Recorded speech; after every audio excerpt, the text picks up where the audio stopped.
Subscribe Muhammad Amjad Nadwi, Indian Islamic scholar.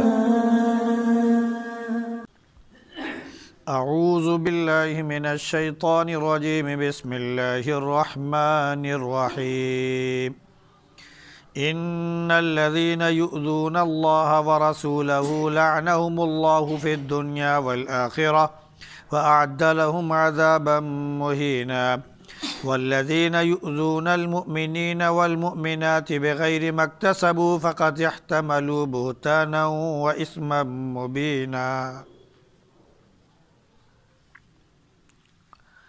ان الذین یؤذون اللہ ورسولہ، بے شک جو لوگ اللہ اور اس کے رسول کو ستاتے ہیں، اذیت دیتے ہیں، تو اللہ نے ان پر لعنت کر دی دنیا میں بھی اور آخرت میں بھی، اور اس نے ان کے لیے ذلت آمیز عذاب تیار کر رکھا ہے۔ اور جو مومن مردوں اور مومن عورتوں کو تکلیف پہنچاتے ہیں بغیر کسی گناہ کے، تو انہوں نے جھوٹ کا بوجھ اٹھا لیا ہے اور صریح گناہ کا۔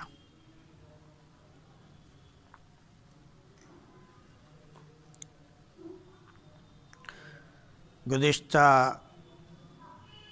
آیات میں امہات المؤمنین کے سلسلے میں اور ان کے توسط سے تمام مؤمنات کے سلسلے میں یہ ذکر تھا کہ ان کو پردہ کرنا ہے، اور کچھ ان لوگوں کا ذکر تھا جن کو پردے سے الگ رکھا گیا ہے، یعنی محرم، ان کے سامنے پردہ نہیں ہے۔ اس کے بعد نبی کریم صلی اللہ علیہ وسلم پر درود و سلام کا ذکر تھا کہ آپ کی عظمت کو پہچانا جائے اور آپ کے لیے دعا کی جائے اور آپ پر درود اور سلام بھیجا جائے۔ اس کا طریقہ خود نبی کریم صلی اللہ علیہ وسلم نے ہمیں سمجھا دیا، نماز میں بھی اور نماز کے علاوہ بھی۔ اب آگے اذیتوں کا ذکر ہو رہا ہے کہ جو اللہ کو، اس کے رسول کو اور مومنین کو اذیت دیتے ہیں، تکلیف پہنچاتے ہیں، ان کے سلسلے میں کیا رویہ ہے اور اللہ رب العزت کیا فرماتا ہے۔ سب سے پہلے تو اللہ رب العزت کو تکلیف پہنچانا، اس کا ذکر کیا گیا ہے۔ یہ تو فطری بات ہے کہ اللہ رب العزت کی ذات کو کوئی تکلیف پہنچا نہیں سکتا ہے، نہ اسے کوئی نقصان دنیا کی کوئی طاقت پہنچا سکتی ہے۔ اب اللہ رب العزت کو تکلیف پہنچانا یہ کیا چیز ہے؟ وہ یہ ہے کہ اللہ رب العزت قادر مطلق ہے، سب سے زیادہ طاقت والا ہے، وہ اکیلا ہے، اس کا کوئی شریک نہیں ہے۔ بندہ یہ کہنا شروع کر دے کہ اللہ رب العزت کے اولاد ہے، جیسے ہم سب کی اولاد ہیں ویسے اللہ رب العزت کی بھی اولاد ہے، تو یہ اللہ رب العزت کو تکلیف پہنچانا ہے۔ دوسرے یہ کہ اللہ رب العزت کی الوہیت میں، اس کی خدائی میں کسی کو شریک کرنا، یہ کہہ کر کہ عزیر ابن اللہ، عزیر اللہ کے بیٹے ہیں، کبھی یہ کہہ کر کہ المسیح ابن اللہ، حضرت عیسیٰ علیہ السلام اللہ کے بیٹے ہیں، کبھی یہ منسوب کرنا کہ اللہ کی بیوی ہیں وغیرہ وغیرہ۔ جب عیسیٰ علیہ السلام کو بیٹا کہہ دیا تو حضرت مریم علیہ السلام کو گویا انہوں نے خود ہی کہہ دیا کہ ان کی بیوی ہے۔ تو معلوم یہ ہوا کہ کسی بھی اعتبار سے چاہے اللہ کی الوہیت میں کسی کو شریک کر دے یا انسان کی تخلیق جو اس نے کی ہے اس کو یہ کہہ کر کہ یہ اللہ کی اولاد ہیں، اللہ کے بیٹے اور بیٹیاں ہیں، یہ کہہ کر اللہ کو اذیت دے، تو بہرحال یہ سب ہیں جو اللہ کو اذیت دینا ہے۔ تیسرے کہ اللہ کی جو صفات ہیں اس کی صفات میں لوگ اللہ رب العزت کے ساتھ دوسروں کو شریک ٹھہرا دیں، جن میں سے خاص طور سے خدائی کا ہی ذکر کیا جا سکتا ہے کہ بعض لوگ کہتے ہیں کہ عیسیٰ علیہ السلام جو ہے اللہ کے بیٹے ہیں اور اس کے تمام کام کاج، اس کی حکومت کے، اس کی سلطنت کے، اس کے اقتدار کے تمام کام حضرت عیسیٰ علیہ السلام دیکھتے ہیں۔ اور اللہ کے بارے میں کیا کہتے ہیں کہ ید اللہ مغلولہ، اللہ کے ہاتھ بندھے ہوئے ہیں، اللہ کچھ نہیں کر سکتا، اب جو کچھ کریں وہ حضرت عیسیٰ علیہ السلام کریں گے۔ تو یہ عیسائی اور یہودی اس طرح کی باتیں کہہ کر گویا کہ اللہ کو تکلیف پہنچاتے تھے، حالانکہ اللہ ان تمام عیوب سے کیا ہے؟ پاک ہے۔ اللہ تمام عیبوں سے پاک ہے۔ اس نے کہا کہ قل واللہ احد اللہ الصمد، کہہ دیا اللہ ایک ہے، اس کا کوئی دوسرا نہیں ہے، اس کی طرح کوئی نہیں ہے، اس کا کوئی شریک نہیں ہے۔ اللہ الصمد، وہ بے نیاز ہے، ہر چیز سے بے نیاز ہے، وہ مال دولت سے بے نیاز ہے، بیوی بچوں سے بے نیاز ہے، دنیا کی جو چیز ہو سکتی ہے جس کی ہمیں ضرورت پڑتی ہے اور ہم اس کا احساس اور ادراک کر رہے ہوں اور اس کو اللہ کی طرف منسوب کریں، اللہ ان تمام چیزوں سے کیا ہے؟ بے نیاز ہے۔ اللہ رب العزت فرماتا ہے کہ بندہ مجھے اذیت دیتا ہے۔ بندہ اذیت کیسے دیتا ہے؟ وہ زمانے کو گالی دیتا ہے کہ زمانے نے میرے ساتھ بے رخی کی، زمانے نے میرے ساتھ دھوکہ کیا، زمانے نے میرا ایسا کیا ویسا کیا وغیرہ وغیرہ۔ تو اللہ رب العزت فرماتا ہے کہ زمانہ میں نے بنایا ہے، زمانے کا کوئی دخل نہیں ہے، وقت کا کوئی دخل نہیں ہے، دن کا کوئی دخل نہیں ہے۔ تمام چیزوں جس کو ہم برے شؤون کے ساتھ، بدگمانی کے ساتھ منسوب کرتے ہیں، ان میں کسی چیز کا کوئی دخل نہیں ہے۔ جو کچھ کرتا ہے وہ اللہ رب العزت کرتا ہے۔ ہم میں سے بہت سے لوگ ہیں جو فال نکالتے ہیں، فال نکالنا جانتے ہیں نا؟ فال نکالتے ہیں کہ آپ کا کام آگے اچھا ہوگا یا برا ہوگا۔ تو اس میں اور بھائی آپ کا کام تو صحیح چل رہا تھا، لیکن ہوا یہ کہ آپ کے ٹائم میں ایک وہ ستارہ ہوتا ہے، وہ اس جگہ پہنچ گیا تھا، اس کی وجہ سے آپ کا کام بگڑ گیا۔ سمجھ رہے نہیں؟ یہ اللہ کو اذیت پہنچانا ہے۔ ستارہ کا معاملہ الگ ہے، اللہ رب العزت نے اسے مکلف بنا رکھا، وہ اپنی جگہ سے چلتا رہے گا، جہاں اللہ کا حکم ہے وہ اسی اعتبار سے کرتا رہے گا۔ اس کے پہنچنے نہ پہنچنے سے آپ کی تکلیف اور آپ کی خوشی کا کوئی تعلق نہیں ہے۔ اللہ اپنے بندوں کو آزماتا ہے، کسی کو نوازتا ہے، کسی کو آزماتا ہے، یہ اس کا معاملہ ہے۔ لیکن ہم یہ کہہ کر کہ زمانے نے ہمارے ساتھ یہ کیا ہے، زمانہ اللہ کہتا ہے کہ میں خود ہوں، یا اس نے کہا کہ زمانہ میں نے بنایا ہے۔ اب بندہ زمانے کی طرف برائی کے ساتھ نسبت کرتا ہے تو گویا کہ اللہ رب العزت کو گالی دینے والا ہوتا ہے۔ تو اللہ رب العزت فرماتا ہے کہ بندہ مجھے تکلیف پہنچاتا ہے۔ یہ سب چیزیں ہیں جو اللہ کو تکلیف پہنچانے کی باتیں ہیں۔ دوسری بات، نبی کریم صلی اللہ علیہ وسلم کو تکلیف پہنچانا ہے۔ اللہ کے نبی صلی اللہ علیہ وسلم تمام عیوب سے پاک، اللہ رب العزت نے آپ کو معصوم اور بے خطا بنایا ہے۔ اب کوئی اللہ کے نبی صلی اللہ علیہ وسلم کی طرف برائی کی نسبت کرنا شروع کر دے تو اللہ کے نبی کو تکلیف پہنچا رہا ہے۔ اللہ کے نبی صلی اللہ علیہ وسلم نے دعوت دینا شروع کی تو کسی کے پاس ایک لفظ نہیں تھا کہ وہ آپ کی طرف منسوب کر سکتا۔ کبھی آپ نے جھوٹ نہیں بولا، کبھی آپ نے کسی کے ساتھ کوئی برا سلوک نہیں کیا، کبھی آپ نے غداری نہیں کی، کبھی آپ نے بے وفائی نہیں کی، کبھی آپ نے کسی معاملے میں کیا بولتے ہیں کہ غلط ملت نہیں کیا، کہ غلط ملت کر دیا ہو۔ تجارت اور کاروبار میں کبھی کسی کے ساتھ آپ نے دھوکہ دھڑی نہیں کی، سمجھ رہے نہیں؟ کسی نے امانت اگر آپ کے پاس رکھی تو آپ نے اس کی امانت میں کبھی خیانت نہیں کی۔ کہیں سے 40 سال تک اس وقت کے تمام جو لوگ موجود تھے سب کا یہی کہنا ہے کہ میں نے کبھی بھی نبی کریم صلی اللہ علیہ وسلم کو برا کرتا ہوا یا برا کہتا ہوا نہیں پایا۔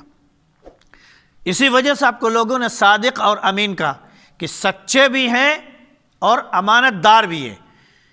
جو آپ کے کٹر دشمن ہوا کرتے تھے ان کا بھی یہ معاملہ تھا کہ اگر وہ کہیں جا رہے ہوتے اور ان کی ضرورت پڑتی کہ اس کو کہیں ہم اپنی امانت رکھ دیں، اپنا پیسہ، اپنی دولت، اپنا روپیہ، اپنی چیزیں امانت کے طور پر کہیں رکھ دیں، بعد میں آ کر لے لیں، تو دشمن بھی آ کے نبی کریم صلی اللہ علیہ وسلم کے پاس رکھتا تھا امانت۔ اور جب آپ نے ہجرت فرمائی تو علی رضی اللہ عنہ کو مکلف بنا دیا اور حکم دیا کہ یہ میں جا رہا ہوں، ہجرت کر رہا ہوں، یہ ساری امانتیں فلاں فلاں فلاں کی ہیں، ان کو پہنچا دینا، اور آپ نے پہنچائی دی۔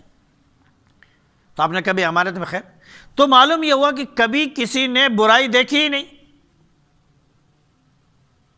25 سال کی عمر میں آپ نے ایک فیصلہ کیا تھا، وہ کعبے کے اندر پتھر رکھنے کا تھا، ساری قوم ایک ہو گئی اور یہ ہو گئے کہ ایسا ہے کہ پتھر ہم رکھیں گے، اس اعزاز کو ہم رکھیں گے، حجر اسود کو۔ سب آپس میں قسمیں کھا رہے تھے اور خون جو ہے لا کر اس میں ہاتھ ڈبو کر قسمیں کھا رہے تھے کہ کچھ بھی ہو جائے، جان چلی جائے، لیکن پتھر ہم ہی رکھیں گے، کوئی دوسرا نہیں رکھے گا۔ اس کے بعد یہ ہوا کہ بھائی ایسا ہے کہ اس کو چھوڑ دیا جائے اور اس پر رکھا جائے کہ اللہ کے جو بھی شخص کعبے میں سب سے پہلے صبح میں داخل ہو، وہ جو فیصلہ کر دے گا وہی کیا جائے گا۔ انہوں نے سب سے پہلے اللہ کے نبی صلی اللہ علیہ وسلم کو کعبے میں داخل ہوتا ہوا پایا۔ فرمایا تو صادق امین، صادق امین، یہ تو سب سے اچھے، یہ جو فیصلہ فرمائیں گے بہتر ہوگا۔ انہوں نے آپ کو قاضی گویا بنا دیا کہ ہم لوگ اس لیے لڑ رہے ہیں، آپ فیصلہ کر دیجئے۔ اللہ کے نبی صلی اللہ علیہ وسلم نے کہا کہ ہم فیصلہ یہ کرتے ہیں کہ ایک چادر لائی جائے۔ چادر لائی گئی، آپ نے اپنے ہاتھ سے اسے اس پر رکھ دیا۔ اس کے بعد کہا کہ اس اعزاز کو تمام قبیلے کے لوگ حاصل کریں گے، ایک آدمی نہیں حاصل کرے گا، تمام قبیلے کے لوگ اس کو کیا کریں گے؟ حاصل کریں گے۔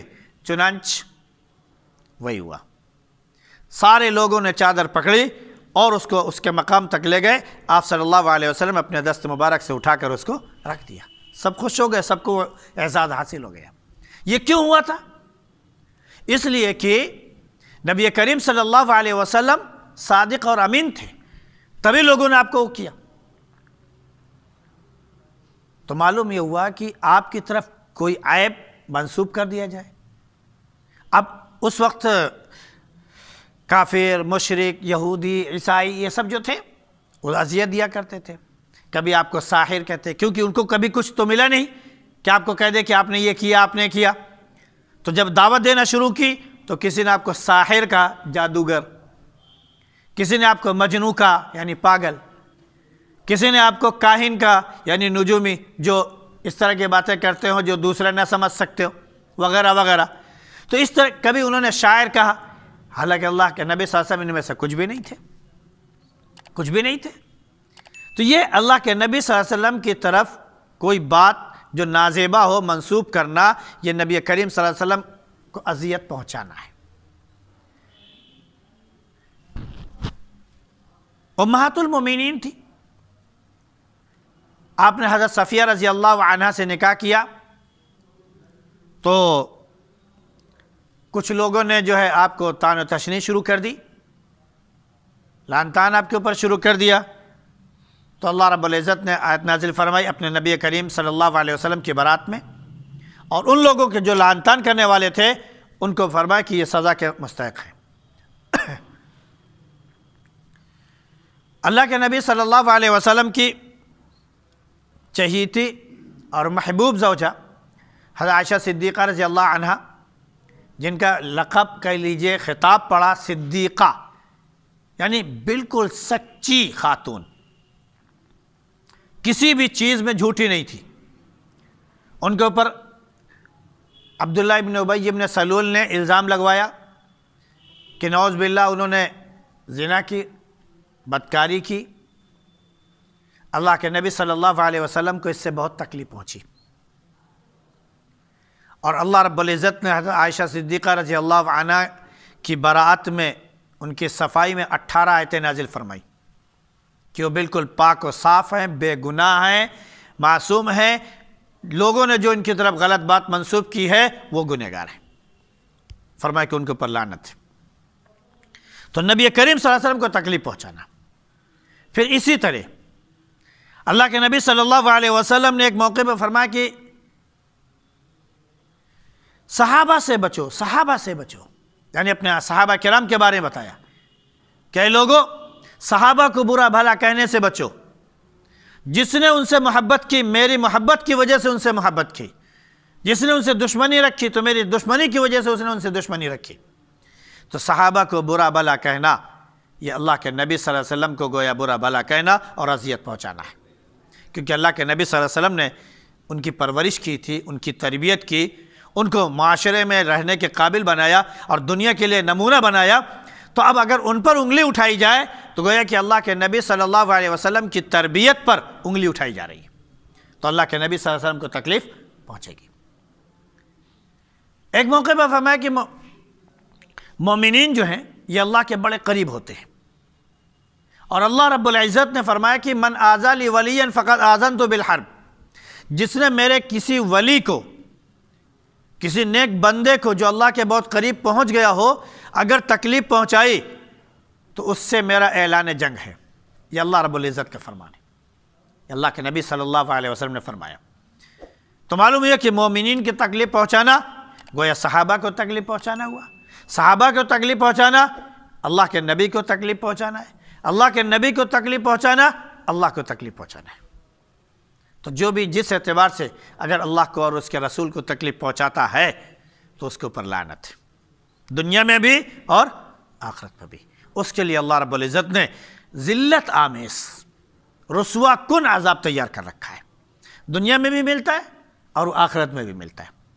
جیسا بھی ایک شخص کو ملعون کو ملا کہ اس نے نبی کریم صلی اللہ علیہ وسلم کی ذات پر کیچڑ اچھالنا شروع کی، اس نے قرآن کی 26 آیتوں پر اعتراض کیا، اللہ رب العزت نے اس کو ہمیشہ کے لیے اس پر لعنت بھیج دی، اور وہ اسلام سے بھی خارج ہوا اور جس دھرم میں پہنچا اس نے بھی قبول نہیں کیا۔ وہاں پہ بھی لوگوں نے کہا کہ نہیں یہ سچا نہیں ہے، اس کو بھگایا گیا، دھکے دے کے نکالا گیا، تو مجبور ہو کر اس نے آ کے شرع لے لی، پناہ لے لیا ہے، یہ صحیح سچا ہندو نہیں ہے، وہاں پر بھی اس کو پناہ نہیں ملی۔ یہ الگ بات ہے کہ اپنے آپ کو ہندو ثابت کر رہا ہے، لیکن جو نبی کریم صلی اللہ علیہ وسلم کو ذات پر کیچڑ اچھالے گا، جو اللہ کو اذیت پہنچائے گا، تو اس کا یہ انجام ہے، لعنہم اللہ فی الدنیا والآخرہ، دنیا میں بھی لعنت اور آخرت میں بھی لعنت۔ یہ ہم نے سب نے دیکھ لیا۔ حقیقت ابھی ایک واقعہ کل ہی پڑھنے کو ملا، بلکہ آج بھی دیکھا کہ ایک شخص تھا، ہندو تھا، اس کا نام جتیندر تھا، اللہ نے اس کو توفیق بخشی، اس نے اسلام قبول کیا، اس کا نام عمران خان تھا، اور یہ دوسرا ملعون اس کا نام وسیم رضوی تھا، اللہ نے اس کے اوپر لعنت بھیجی، یہ جتیندر بن گیا۔ سمجھ رہے نہیں، وسیم جتیندر بن گیا اور جتیندر عمران خان بن گیا۔ اللہ کا فیصلہ ہے، جسے جیسے چاہتا نواز دیتا ہے، سمجھ رہے نہیں، اللہ کے فیصلے پر کبھی شکوہ نہیں ہونا چاہیے۔ تو جو مومنین اور مومنات کو بھی تکلیف پہنچاتے ہیں بغیر کسی گناہ کے، اس میں بھائی ہم لوگوں کے لیے خطرے کی گھنٹی ہے۔ کسی بھی مومن اور مومنہ کو تکلیف پہنچانا، اس کی طرف غلط بات منسوب کرنا، معاشرے میں اس کی ساخت کمزور کرنا، اس کو ذلیل اور رسوا کرنے کی تدبیریں اختیار کرنا اور تمام چالیں چلنا، کسی بھی اعتبار سے معاشرے میں اس کو حقیر اور ذلیل بنانے کی تمام تر کوششیں کرنا، سمجھ نہیں، یہ مومنین کو تکلیف پہنچانا ہے۔ اور جو مومنین کی تکلیف پہنچاتا ہے تو حقیقت میں اس نے بہت صریح گناہ کیا ہے اور اس نے ایک بڑا بہتان اپنے اوپر لے لیا ہے۔ اللہ رب العزت کا یہ فرمان ہے، لہذا ہم کسی بھی شخص کو، کسی بھی مومن اور مومنہ پر کوئی بھی الزام تراشی سے ہم بچیں اور اس کی طرف انگلی نہ اٹھائیں جب تک کہ حقائق بالکل سے سامنے نہ آ جائے۔ اللہ رب العزت ہم سب کو ایمان پر اور قرآن کی تعلیمات پر کاربند ہونے کی توفیق نصیب فرمائے۔ سبحان اللہ بحمدہ، سبحانک اللہم وبحمدک۔